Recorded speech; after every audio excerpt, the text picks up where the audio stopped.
ఇంద్ర ఇంద్రసేనారెడ్డి అని అంటుంటేనే ఒళ్ళు గగురు పొడుస్తుంది, రోమాలు నిక్కపొడుచుకుంటున్నాయి.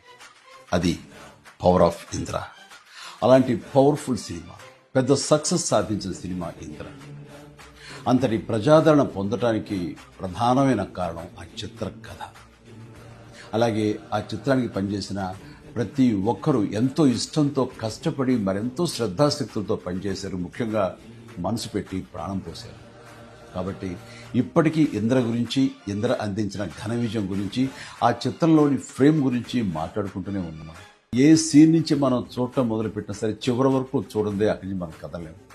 అలా ఉంటుంది ఆ కథలోని పట్టు బిగు. నా చిత్రాల్లో అత్యంత సాంకేతిక విలువలు ఉన్న ఉత్తమ కమర్షియల్ చిత్రం ఇంద్ర. అందులో ఎలాంటి డౌట్ లేదు. కథ, స్క్రీన్ ప్లే, డైలాగులు, ఆర్టిస్టుల పెర్ఫార్మెన్సెస్, అలాగే emotional scenes, background score, songs, fights and what not, everything. And అన్ని పీక్స్లో ఉంటాయి. ఒక మాటలో చెప్పాలంటే కమర్షియల్ చిత్రానికి పర్ఫెక్ట్ నిర్వచనం ఇంద్ర. నిర్మాణ విలువలకు ఎంతో పేరొచ్చిందంటే దానికి ప్రధానమైన కారణం వైజయంతి మూవీస్, ఆ సంస్థ అధినేత, నా అభిమాన నిర్మాత అశ్విని దత్ గారు.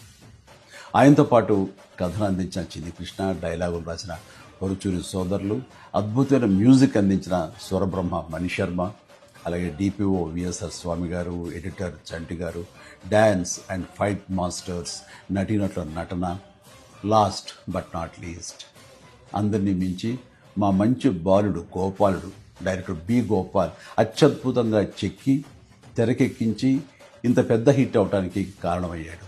వారందరికీ నా ధన్యవాదాలు. 22 సంవత్సరాల తర్వాత మళ్ళీ ఇప్పుడు రిలీజ్ అవ్వటం నాకు ఎంతో సంతోషంగా ఉంది. జూలై 24, 2002 నాడు ఎలాంటి భావోద్వేగానికి నేను లోనయ్యానో సరిగ్గా ఇప్పుడు అలాగే లోనవుతాను. ఇది వాస్తవం. ఈ నూతన జనరేషన్కి ఈ సినిమాను పెద్ద స్క్రీన్ మీద చూపించాలన్న ఆలోచన వచ్చి నా పుట్టినరోజు నాడు గిఫ్ట్గా అందిస్తున్న స్వప్న దత్తుకి, అలాగే తన సోదరి ప్రియాంక దత్తుకి నేను ప్రత్యేకించి నా హృదయపూర్వక అభినందనలు తెలియజేస్తున్నాను. చూడబోయే మీకు కూడా పూర్తి ఎంటర్టైన్మెంట్ గ్యారంటీ అని చెబుతూ సెలవు తీసుకుంటున్నాను. Please enjoy. జై హింద్.